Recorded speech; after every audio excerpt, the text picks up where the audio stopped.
Tax master class. I am advocate Anthony Williams. आप देख रहे हैं part A tax master class के। और हम जो फेडरल बजट में टैक्स लॉज में फेडरल के चेंजेस प्रपोज हुई हैं उनमें जो फाइनेंस बिल है, जैसे फाइनेंस बिल का क्लॉज 5(1)(a) है, यहाँ से जो अमेंडमेंट्स हम आज बात करना शुरू करेंगे वो इनकम टैक्स ऑर्डिनेंस 2001 की है। तो टैक्स दोस्ती चैनल पे आप टैक्स मास्टर क्लास देख रहे हैं। टैक्स मास्टर क्लास में हम ये एक होलिस्टिक तरीके से इन चेंजेस को देख रहे हैं और इनका ओवरऑल गवर्नमेंट का क्या पर्पस था, टैक्स पेयर को किस तरह समझना चाहिए। तो एफबीआर के बताए हुए मीनिंग्स के मुताबिक जो है ना, यानी ये जो इस वक्त आप ये देख रहे हैं यहाँ पे जो कुछ भी एक्सप्लेन किया गया है वो एफबीआर की अपनी इंटरप्रिटेशन है इस सेक्शन के बारे में। तो वो गलत भी हो सकता है, उसमें गलती भी हो सकती है, ये ओवरऑल स्कीम में मुझे समझाते हुए भी हो सकता है इंटरप्रिटेशन में गलती हो। लेकिन क्या नहीं, मतलब आपके सामने ये सारे सेक्शंस रखे जा रहे हैं। अगर आप पार्ट 1 से देख रहे हैं तो कस्टम एक्स के कानून के मुताबिक, फिर सेल्स टैक्स कानून, फिर अब हम इनकम टैक्स पे बात करते हैं। तो क्लॉज कहता है, और ये चूँकि शुरू से स्टार्ट होता है सेक्शन 1 से अमेंडमेंट्स, जो कानून की अमेंडमेंट्स हैं, यानी इनकम टैक्स ऑर्डिनेंस 2001 में सेक्शन 1 से शुरू होता है। तो शुरू की जो अमेंडमेंट्स हैं सेक्शन 1, 2, 3 वो सब सामने आएंगे। वो कहता है seeks to make a technical correction. जहाँ जहाँ भी कंपनीज ऑर्डिनेंस 1984 लिखा है इनकम टैक्स लॉ में, वहाँ कंपनीज एक्ट 2017 लिख दिया जाएगा। तो ये तो एक ओवरऑल चेंज है, मुख्तलिफ जगहों पे होंगी। इसी तरह बिजनेस बैंक अकाउंट को फर्स्ट टाइम डिफ़ाइन किया जाएगा, और बिजनेस बैंक अकाउंट को डिफ़ाइन किया जाएगा तो फिर बिजनेस बैंक अकाउंट को मेंटेन करना भी कंपलसरी होगा। बहुत सारे लोग बिजनेस कर रहे हैं लेकिन पर्सनल अकाउंट्स पे। इसी तरह वो कह रहा है सीक्स टू री नंबर ये जो है 13AA as 13AB and define the term concealment of income. ये बड़ा इंपॉर्टेंट है, क्लियर। अक्सर टैक्स पेयर्स को तंग किया जाता है कि जी आपने इनकम छुपाई है, आप जवाब दें। नोटिस 176, 177, 122, 5 वगैरह वगैरह, जिनकी वीडियोस आपको टैक्स दोस्ती चैनल पे मिलेंगी। लेकिन जो उनको नहीं बताया जाता वो चूँकि सेक्शन जो है कंसीलमेंट ऑफ इनकम की डेफिनेशन अभी तक मौजूद नहीं थी, तो क्लियर जो है ना टैक्स पेयर को पता होगा अगर वो ये काम करेगा तो कंसीलमेंट में आएगा। अगर उससे गलती हो गई, कोई गलत खाने में फिगर लिख दी या कोई गलती से उससे रह गई चीज़ें, तो उसमें फिर कंसीलमेंट नहीं कंसिडर होगी। तो ये बड़ा इंपॉर्टेंट स्टेप है। चलो इस पर आगे बात होगी। फिर वही बता रहा है कि कंपनी एक्ट का नाम चेंज करेंगे।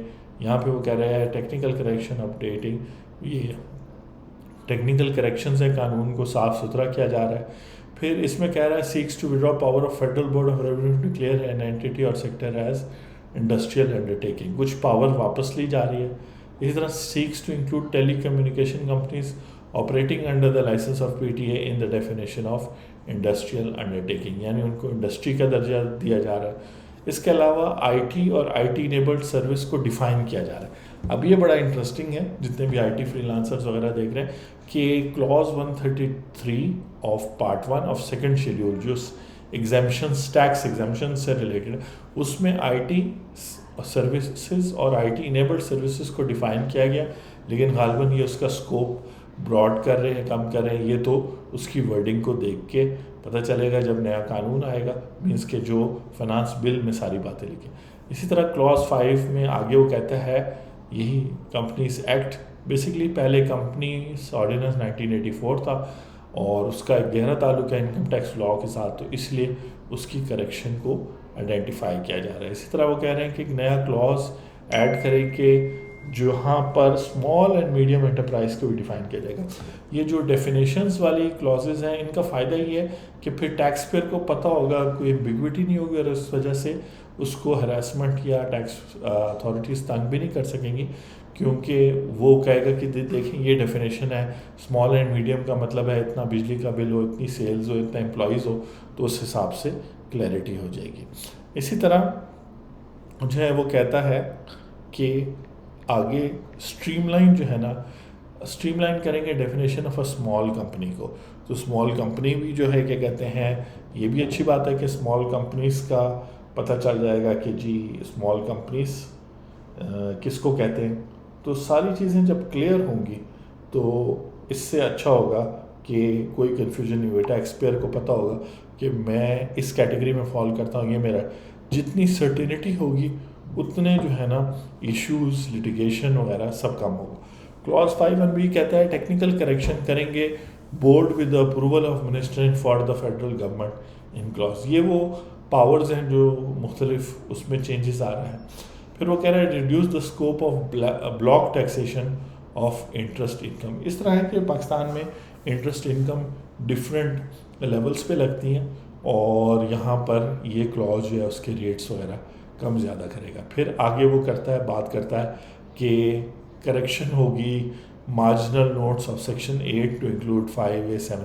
तो मकसद ये है कि जो ऐसे टैक्स है जो डिविडेंड पे है, प्रॉफिट पे है, जैसे ये 7B है या 5AA है डिविडेंड पर, ये मुख्तलिफ सेक्शंस हैं जो कहती हैं कि नॉर्मल टैक्स नहीं बल्कि ग्रॉस अमाउंट पे टैक्स लगेगा, वहाँ पे ये करेक्शन करेंगे। इसी तरह अगला क्लॉज कहता है to add a new explanation on section 12 पर for clarification the expression the allowance solely expended in the performance of the employee's duty.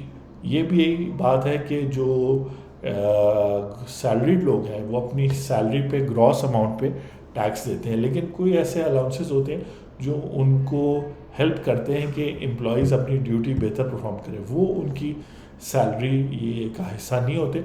और ऐसे अलाउंस के बारे में एक्सप्लेनेशन ऐड हो रही है सेक्शन 12 में, जो सैलरी की टैक्सेशन या हेड ऑफ सैलरी से रिलेट करता है, इनकम टैक्स ऑर्डिनेंस 2001 में। अगला क्लॉज कहता है कि सब सेक्शन 6(7) जो है 15 के चेंज हो जाएंगे और जो फिक्स टैक्स रिजीम है income from property for EOP और इंडिविजुअल, उसको ये चेंज करेंगे। तो कुछ चेंजेस उसमें आ रही हैं, होपफुली पॉजिटिव चेंजेस होंगे। इसी तरह streamline taxation income from property की जा रही है। तो कुछ सालों में ये फिक्स्ड मतलब जितना ग्रो आपने रेंट रिसीव किया उस सारे पे टैक्स लग जाता था। कुछ में आपको वो एक्सपेंसेस अलाउ करते थे कि आप माइनस कर लें। माइनस का मतलब है कि आप जो अपनी बिल्डिंग पे रिपेयर किया, डेप्रिसिएशन, प्रॉपर्टी टैक्स पे किया, वो माइनस कर लें। तो अब मुझे उम्मीद है कि वो इस तरह डिडक्शन के साथ चीज़ें अलाउ कर लेंगे। Seeks to nullify doctrine of mutuality. ये टेक्निकल चीज़ है, लेकिन इसका सिंपल मतलब ये है कि अगर कुछ लोग वॉलंटरी बेसिस पर कोई इदारा बनाते हैं तो उनको टैक्स पे करना होगा उन पैसों पे जो उन्होंने कंट्रीब्यूट किए हैं, और अगर उन पैसों को मिला के उनको कोई प्रॉफिट हो जाता है तो उस पर टैक्स देना है कि नहीं। तो ये वो है और कानून में इसको चेंज किया जा रहा है। इसी तरह कुछ ग्रामेटिकल एक्सप्रेशंस ठीक किए जा रहे हैं, अच्छी बात है, ताकि टैक्स पेयर पढ़े तो इवन टैक्स दोस्ती की कल को ज़रूरत ना पड़े वीडियोस की, टैक्स पेयर टैक्स कानून इतना क्लियर हो कि क्लियरली देख के वो कर सकता है। ठीक है जी, तो आपसे अगले पार्ट में मुलाकात होगी और thank you very much, take care.